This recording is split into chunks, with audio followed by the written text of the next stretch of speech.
and thank you very much for the introduction. Okay, so this talk is called Don't Laugh at Me, and we're going to try to understand students' attitudes to learning pronunciation and how we should react to those attitudes. All right, so let's have the first slide. This is a picture of George Bernard Shaw, the author, playwright, vegetarian, and winner of the Nobel Prize for Literature in 1925.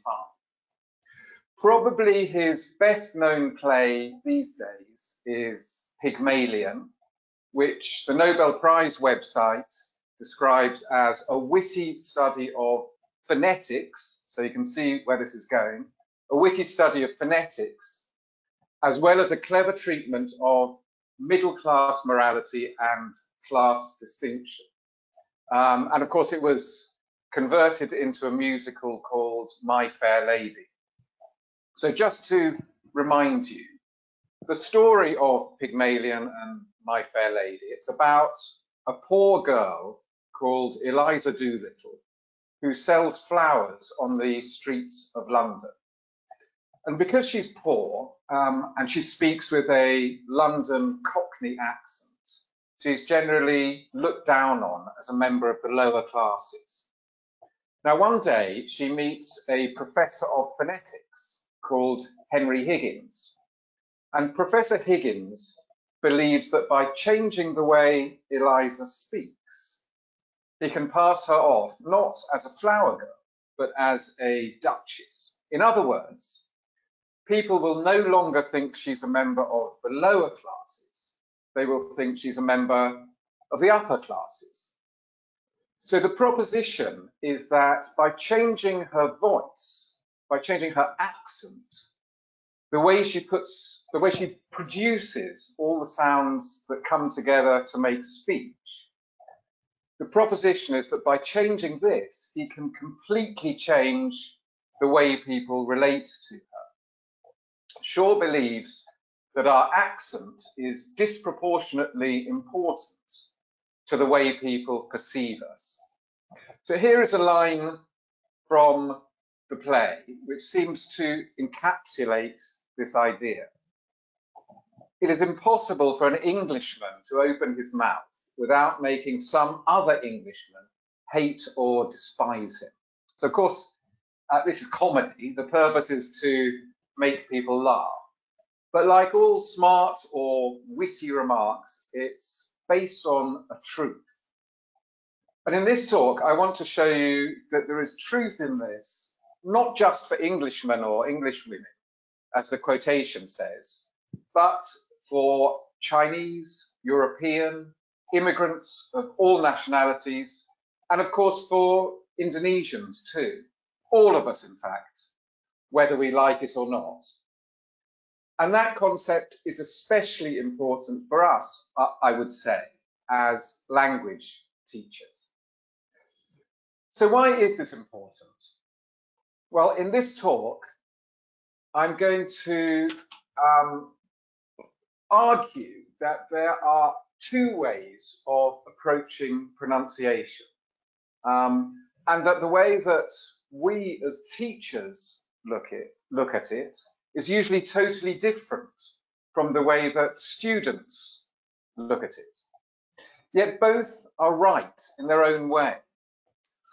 This is a problem, as I intend to show.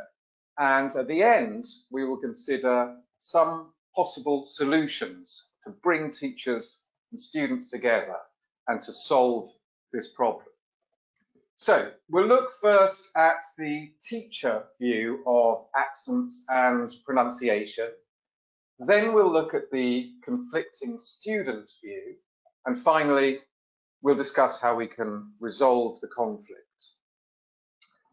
Let's start by looking at the typical teacher approach to pronunciation. We're going to watch a video, which I believe gives pretty much the standard view of today's teachers. It's the generally accepted approach in the ELT literature for the last 30 years or so, as we'll see. So this is from the introduction to a pronunciation course that we publish called Clear Pronunciation 1. Let's have a look at it.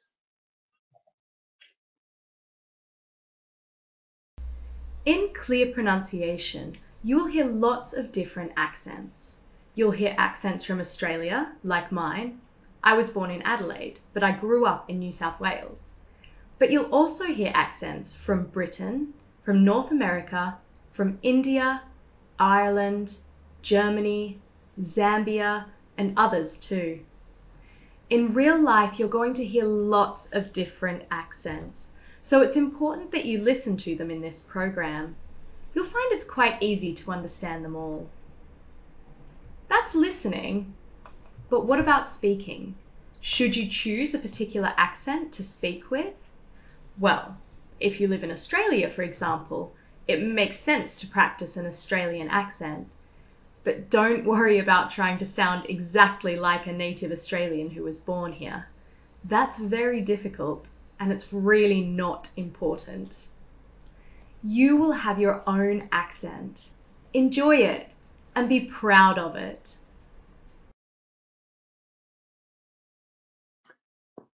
Okay, so let me highlight the key words right at the end that she says. Don't worry about trying to sound exactly like a native speaker. That's very difficult and it's really not important. You will have your own accent. Enjoy it and be proud of it. You probably agree that it is sensible and practical to aim for an accent that can be readily understood, and not to aim for a native speaker accent. After all, nobody should in any way feel bad or inadequate about having a regional or non-native speaker accent, or what people outside our field would call a foreign accent. But if you went back, I mean, you may think that now, I'm sure you do, but if you went back 40 years, this view would seem to be unusual, even revolutionary. Until the late 1980s, so that's 35 years or so ago, until the late 1980s, the approach was that students should aim for native speaker accents. So that's received pronunciation, or RP in British English, and General American, or GA, for American English. Things changed in 1988, which actually coincidentally was the year I started my teacher training, when Ronald Macaulay wrote an article called RP RIP. And he pointed out that, in fact, less than 3% of the UK population uses RP, or used RP at that time. I don't suppose it's changed. He also pointed out that RP is quite a difficult accent to learn. If you look at all of the accents in Britain, then probably the easiest one to learn, people think, is the Scottish Edinburgh accent. So then next, Professor David Crystal showed that RP actually changes over time. So if you've been watching The Crown on Netflix, you'll have noticed that even the Queen spoke differently 60 years ago from the way she speaks now. So in fact, if a learner wants to speak with an RP accent, they're aiming not at a static target, but at a moving target, which makes it even more difficult. So Professor Crystal also looked at who was speaking English to whom. Even then, more than 30 years ago, there were far more interactions between non-native speakers and non-native speakers. For example, Indonesians speaking to Japanese in English than there were between non-native speakers and native speakers. And imagine how much more true that is now in our much more globalized world. So if it's the case that English is primarily for communication between non-native speakers, then why aim for a native speaker accent? It's not logical, or so Professor Crystal argued. But what is the alternative? Well, around that time, in fact, a year earlier in 1987, Joanne Kenworth proposed that the solution should be comfortable intelligibility. Again, this seems very sensible and logical. It basically means as long as communication can be achieved without undue strain, then pronunciation goals have been achieved. So here's a definition. Abercrombie, 1991, just a little bit later, defines comfortable intelligibility as pronunciation which can be understood with little or no conscious effort on the part of the listener. So, what are the implications of this for teachers? Well, if we subscribe to the concept of comfortable intelligibility, then we can identify the key elements of pronunciation, which will make learners of English easy to understand. This is called the Common Core or the Lingua Franca core. There are 7 areas in the Lingua Franca core, including vowel quantity, consonant clusters, strong and weak forms, and so on. It's easy to find this on the internet if you want to take a look at it. But let's look at just one example. The Lingua Franca core, that's the first example, vowel quantity. The Lingua Franca core states that vowel sounds change a lot between different native speaker accents of English, but vowel length or vowel quantity does not. An obvious example being I and E, which we'll look at in more detail later on. So what does this mean? This means that even if the quality of a vowel sound is not perfect, provided the length of the vowel sound is right, that will make it easier for the listener to understand. And that, of course, is a much more realistic and easier goal for teachers and learners than getting everything right. If I only have to get the length of the vowel exactly right, and I have more leeway on the quality of the vowel sound, then that is much easier than having to get both the length and the quality exactly right.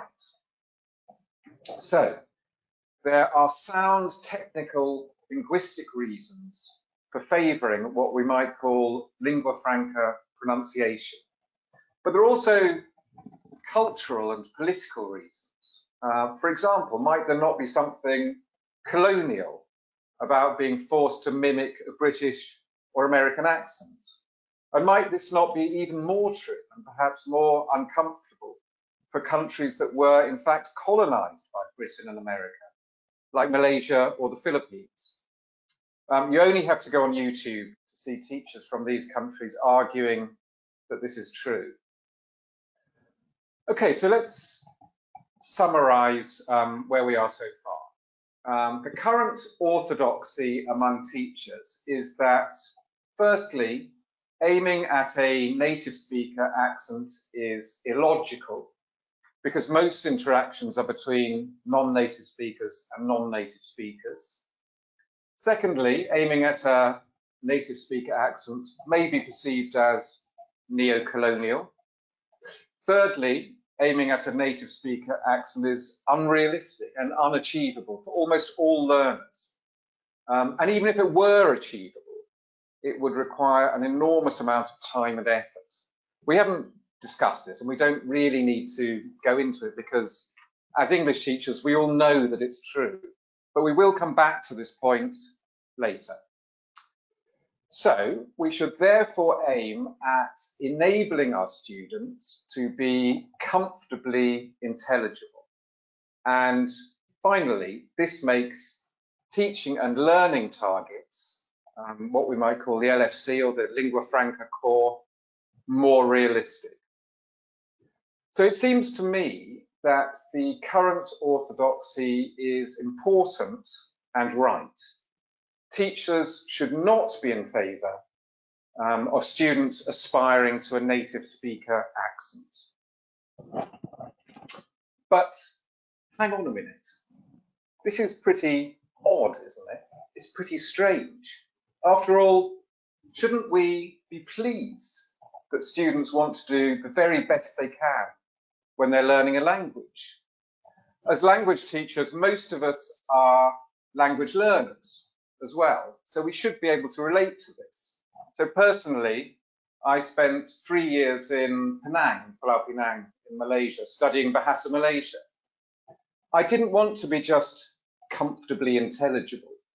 I wanted to be so good that people would think that I was speaking exactly like a Malay.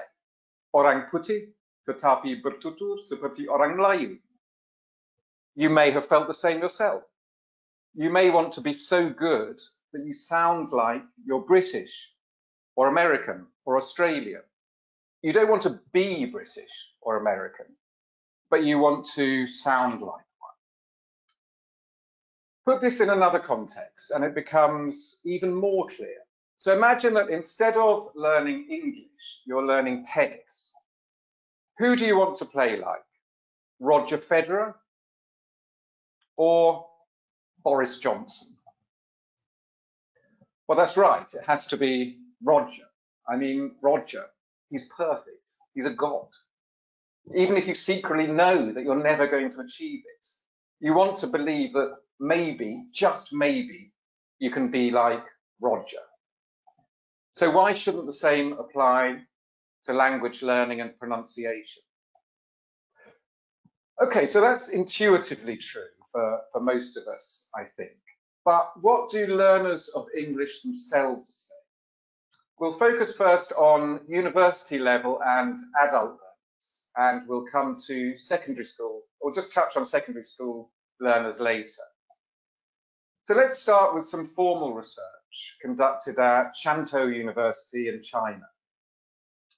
This paper examined students' attitudes to different accents and also their aspirations for the kind of accent they wanted to develop themselves. We can see here, okay, so if you look at the chart, the two tall columns on the left are US accent on the far left and next to it UK accent. So we can see that in terms of attitude, students overwhelmingly prefer US and UK accents to non-native speaker accents. Now, in terms of aspiration, there were 305 students in the survey, and 245 out of 305, or almost 80%, wanted to sound like a native speaker. So this is also remarkably similar to the findings from a colleague who recently ran an intelligibility coaching workshop at Hong Kong University, here in Hong Kong. And she found that, again, that 80%, almost exactly the same number, almost 80% of students stated that they aspired to a native speaker accent. So that's quantitative data. Let's look at some more qualitative data. When I was researching this topic, I interviewed a number of immigrants in Australia. By far, the majority of them were clear that they wanted to talk like native Australians. And here are some of the reasons they gave. Let's hear some of their voices. Okay, the first one said, it's very important to get your meaning across. People can think you said another word from the one you said. The second one wanted to talk like an Australian because it gives a good first impression when you meet people, including getting a job. The third one, even if I have a good Indian accent, people might not understand me in Australia. And finally, the final one wanted to talk like a native speaker because it helps you present your ideas at work. People won't be scared to be your friend. So some of this is transactional. We can probably agree that for the first speaker, comfortable intelligibility would be okay. The important thing is simply getting the meaning across. But some of the rest of it is aspirational, and a lot of it is about confidence. And that last one, people won't be scared to be your friend. That one really makes you think. After all, why would people be scared to be your friend? Well, let's look at some research from other fields to answer that question. So why would people be scared to be your friend? I've dug out some research on accent and employability, accent and career progression, and also accent and social interaction. Let's take a look at it. So firstly, the British Sociological Association researched the effect of foreign accent on employability. And they found the results suggest that managerial respondents actively discriminate in telephone-based job interviews against applicants speaking Chinese, Mexican, and Indian accented English. Okay, so that's getting a job. Once you've got a job, let's look at the next slide. The Association of Psychological Science in America did some research on called Can Having a Foreign Accent Hurt Your Career? And they found that English is increasingly considered to be the global language of business, but people who speak it as a second language are generally passed over the top managerial jobs and executive positions. So that means that even if you get the job, having a non-native speaker accent can impede your progress in the job. And finally, the most horrifying one, actually, the European Commission on the impact of foreign accent on social interaction. So they found overall speakers with a foreign accent are judged as less trustworthy, less educated, less intelligent, and less competent than native speakers. So that's quite a horrible finding there. And obviously people don't want to feel embarrassed by their accent. They don't want to feel uncomfortable because they perceive that other people might be laughing at them. Now, we should add some caveats to these findings. It's not quite as grim as it looks at first. So we can certainly speculate that some of these outcomes will depend on intelligibility.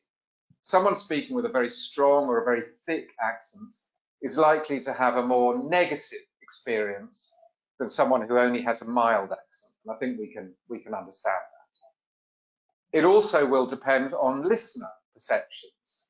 So if the interaction is taking place in a very cosmopolitan setting like London or Hong Kong or New York or Sydney, then there's likely to be more acceptance and less discrimination resulting from accent than if it's in some kampong or some small village in the countryside where everyone's a native speaker. I think, we can agree that's just common sense. But at the same time, let's not play down the fact that accent can and does give rise to discrimination. So I think that for all the reasons I've given, for learners to aspire to a native speaker accent is perfectly reasonable. So based on the evidence, it seems that the student approach to accent is important and right as well. So we've reached a point, I hope, where we can agree that teachers and students as groups may have valid but mutually incompatible views of pronunciation. How to resolve this conflict? Well, I'd like to suggest that there are three things that we can do. Firstly, explicitly defining goals. I spoke earlier about a colleague who conducted intelligibility coaching at Hong Kong University. It was Imogen, you probably recognize her. She was speaking in the video earlier. Now, Imogen isn't a teacher, she's a speech therapist. And in this area, it's become very clear to me that we as language teachers have a lot to learn from speech therapy. So you remember that Imogen did the intelligibility coaching with Hong Kong University students, and she asked them the kind of accent they aspired to, and found that 80% of them wanted a native speaker accent. Now, one of the problems here may be that students simply haven't given a lot of thought to the concept of accent I mean, after all, why should they? Many of them are not even English majors, and all they want is to be able to speak English confidently. So unlike for English teachers, in my experience anyway, for speech therapists, it's quite normal and standard to begin by discussing with their clients or the students the concept of intelligibility. What are their communication goals, the students? What are their goals? Why is it necessary for them to sound like a native speaker? Do they have lecturers in the university who are non-native speakers and yet who are easy to understand? And if so, this might suggest that they too don't need a native speaker accent.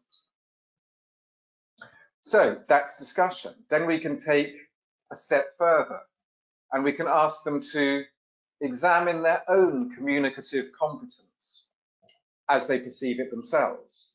So, I mean, what we find is that the student's perception of their communicative competence is often much lower than the truth.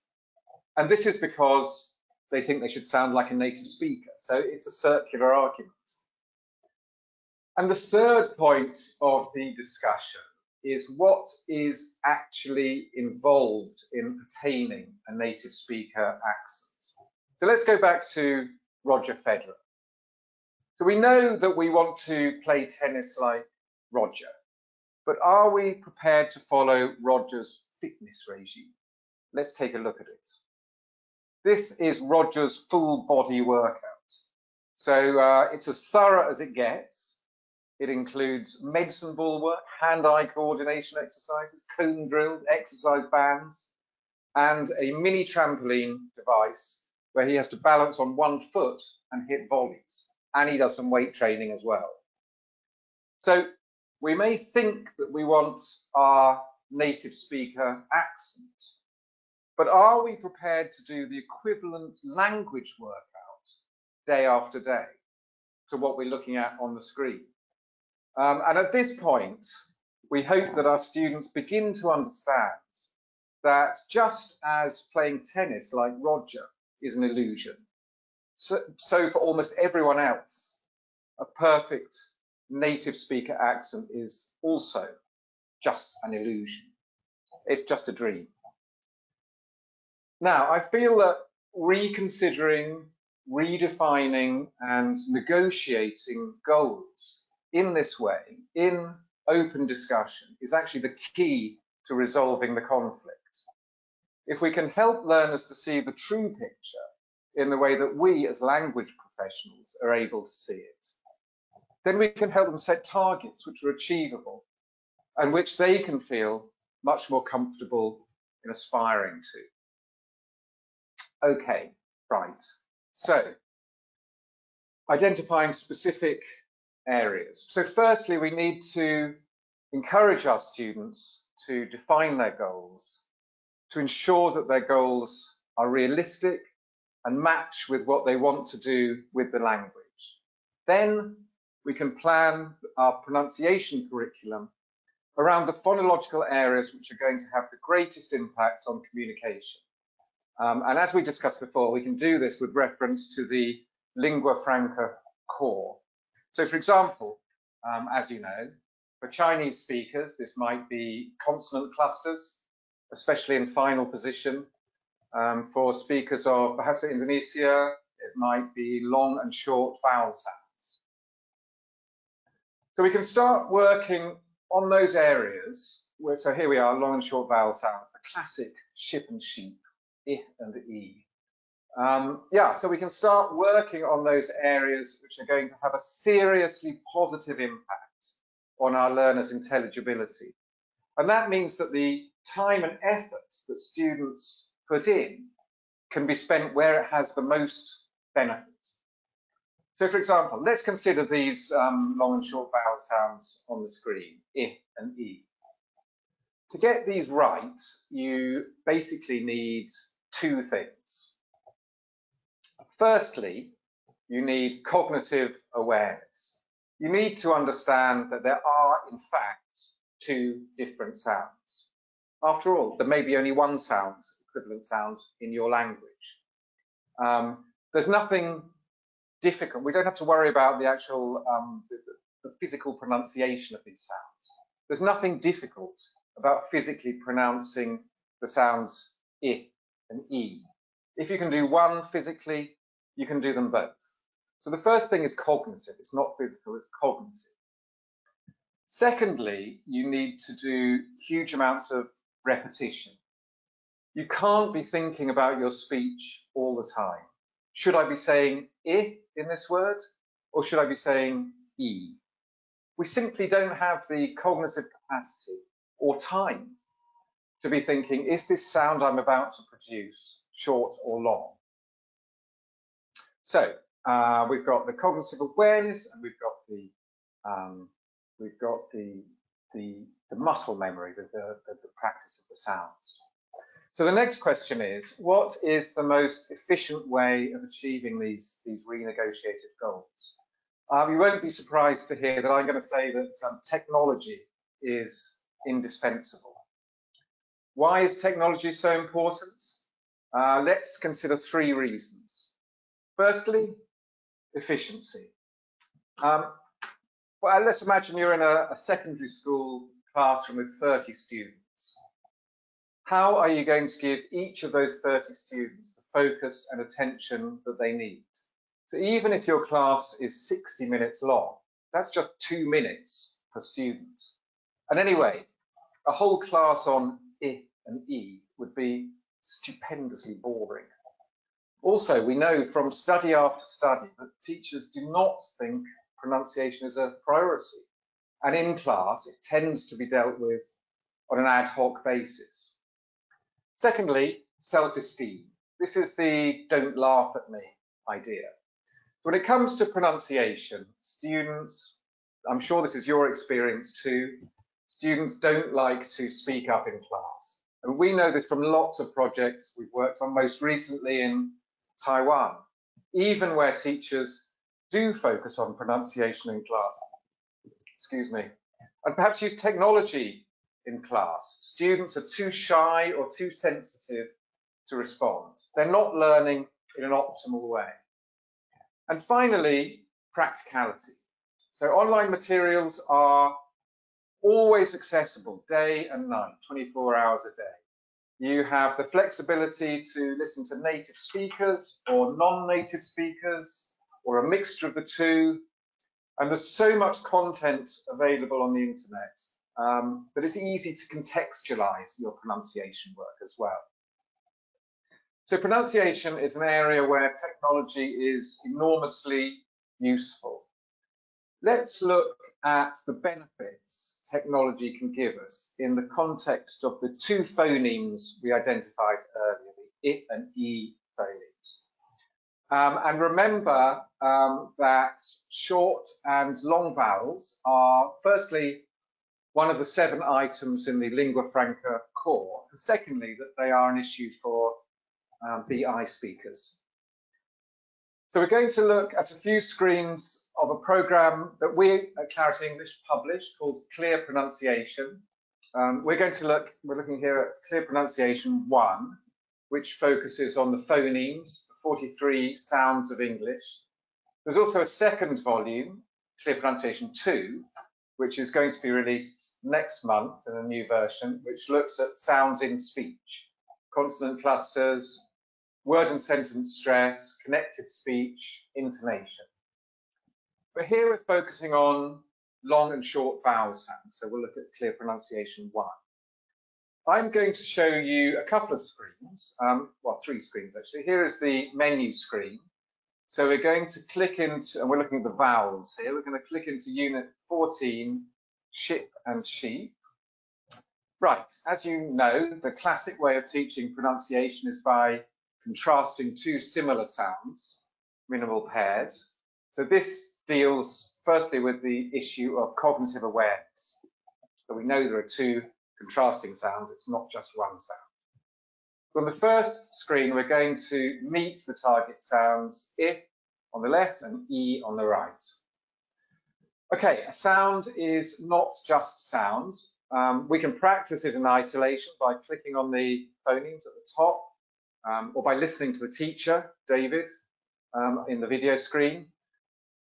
So we can practice like that, but we're actually going to use the sounds in words. I mean, we don't go around the place saying it, or it. It's in words, and it can be at the beginning of a word. Here I've just underlined each, so it can be at the beginning of the word.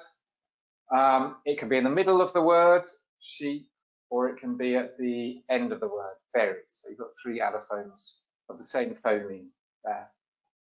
Now, just as you can't get fit by doing a single press up, you need lots and lots of practice with these sounds. You need to repeat again and again and again. And it's about listening, repeating, getting your muscles to do the right thing, developing muscle memory. Record yourself. Do it again and again and again until you're satisfied. So on this screen here, you've got 20 words just on this one screen. So there's lots to do. If you find it difficult, there are other tools to help you. For example, there is an integrated recorder which you absolutely must use. And you can listen to the target sound, which might be a word or a sentence, and you can repeat it, listen and repeat, record, listen, repeat, and so on. Also, you can look at an animated cross-section of a mouth, which shows you exactly what your tongue, lips, and teeth should be doing. Then you're going to move on to exercises where you listen and recognize the sound in minimal pair sentences, and where you listen and repeat the sound in different words in the same sentence. So you practice the sound in isolation, in words, in initial, middle, and final position, in sentences, and in contrast to another sound. Okay, so far everything's been pretty controlled, but let's not forget that we're learning this pronunciation for real life. So now we're going to bring it into a real life context, and each unit has a sounds in action section. It might be a recipe, a nursery rhyme, a quiz, someone talking about a photo. In this unit, it's a movie synopsis where you can listen to the sounds in context. You can identify them, and you can repeat them. You can see them below, divided into the 2 phonemes. You can use the recorder. You can listen, repeat, record, and carry on your work in this authentic or semi-authentic text. And this is just, so this whole clear pronunciation thing is just one idea of how technology can be so useful in helping students improve their pronunciation. Okay, so let's finish by tracing the arguments that I've made through this talk. So my argument really is that firstly, as teachers, we subscribe to the current orthodoxy of comfortable intelligibility. But we also need to recognize that many students have a legitimate aspiration to speak like a native speaker. We therefore need to help learners define reasonable expectations and goals. And if we can do that, this enables us to focus on key areas of pronunciation, specifically the Lingua Franca core.